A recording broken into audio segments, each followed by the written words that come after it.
Phil, I'm still in Minnesota. I still see lots of Army and U.S. Marines on the street. When will our governor be arrested? Well, listen, it's not just your governor; it's your attorney general. It's your Congress people. It's your city council. Your state is probably the most corrupt entity that's ever existed in our union.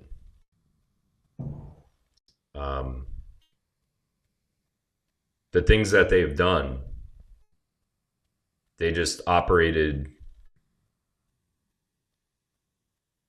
with utter cockiness. And they did it not caring. They just never thought they were going to get caught. And boy, did they get caught. I mean, there are very many people from that state that will be in prison for a very long time. The governor's going to be one of them. But, I mean, I don't know if that guy will ever get out for the rest of his natural life. Maybe not even beyond that. And maybe beyond that as well, because it's bad. I mean, we haven't even really talked about the level of how bad it is, but it's bad, and people allowed it, and they knew it was happening. And so, soon. What about California? I'm assuming you're talking about in comparison to Minnesota. Minnesota's worse. Now, fraud has occurred in California as well, don't get me wrong, to a massive scale. But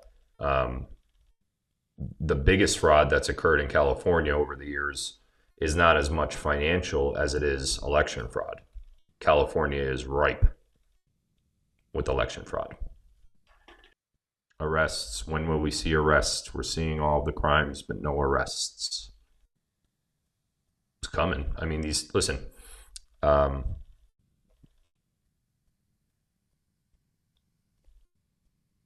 If I began to explain how precise this plan is, and when I'm talking about the plan, I'm talking about everything from exposure of the Epstein list to exposure of election fraud to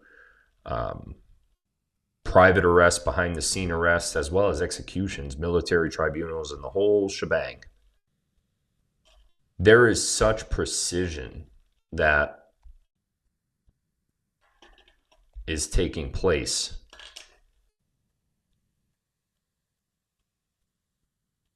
Everything has to happen in the order that it has to happen in. Right now, we're in the phase of expose everything. Expose it all, and accountability comes next. But accountability is pretty much right after the exposure. If you think for once, I see a lot of people going after Pam Bondi and Trump, and even General Flynn's falling into it. Just seems like Flynn wants arrests now, right now. It's not how it works, and he knows that too. But maybe he's trying to drum up support for arrests, which is entirely possible, in which case I would obviously agree with him, and a lot of you would as well. But there's no way that there can't be arrests with everything that's come out. And look at everything that has come out. There are so many guilty parties. And I'm not just talking about like Minnesota fraud or California fraud or even election fraud. The Epstein list. So remember, we've been talking for years about mass arrests. Did anyone ever wonder how that was going to happen? Like what indictments were going to lead to mass arrests? Those indictments have been sealed for a very, very, very long time. So we've already had all this stuff. The Epstein files aren't new. The government has had possession of the Epstein files for a long time now. Why do you think all those sealed indictments, what were there? Something like 300, 500,000 sealed indictments? We had a live stream about them years ago, about the sealed indictments. And that list just kept growing and growing and growing. Where do you think that comes from? Why do you think they're hidden? Why do you think they're all sealed? They're sealed so the perpetrators don't know that they're about to be arrested. And they've been sealed for a long time. So, you want arrests? Well, arrests start with accusations, investigations, indictments, then arrests. Now, I firmly believe that all of that has already happened, except the arrest part. And in some cases, the arrests have already happened, and the conclusion to the case has already happened in major, major cases. Biden, Hillary. But some have got to the arrest, detain point, but not publicly. And that's okay. Wouldn't it make more sense, for example, let's think of Obama. Wouldn't it make more sense if hundreds or thousands of high-level politicians or CEOs or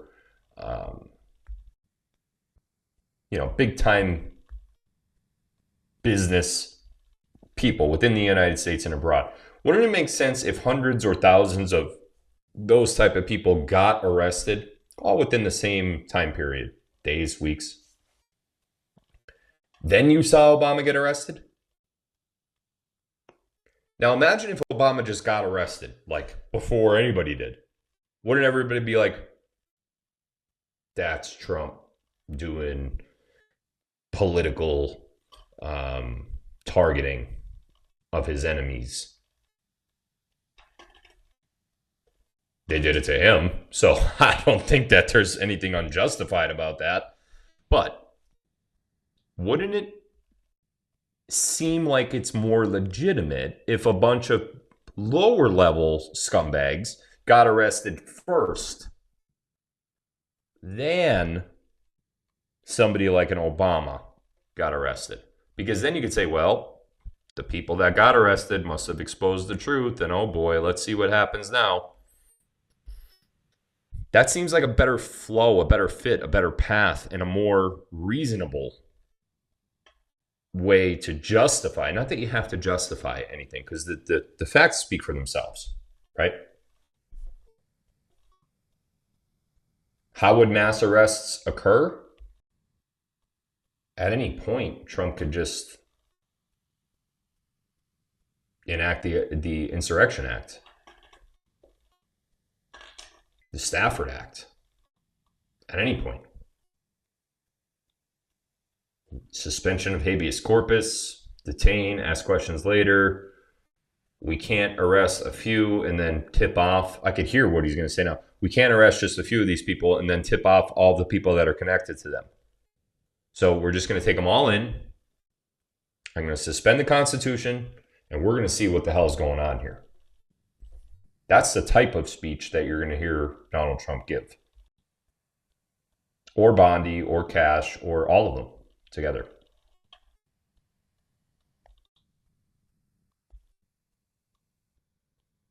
So we're getting there.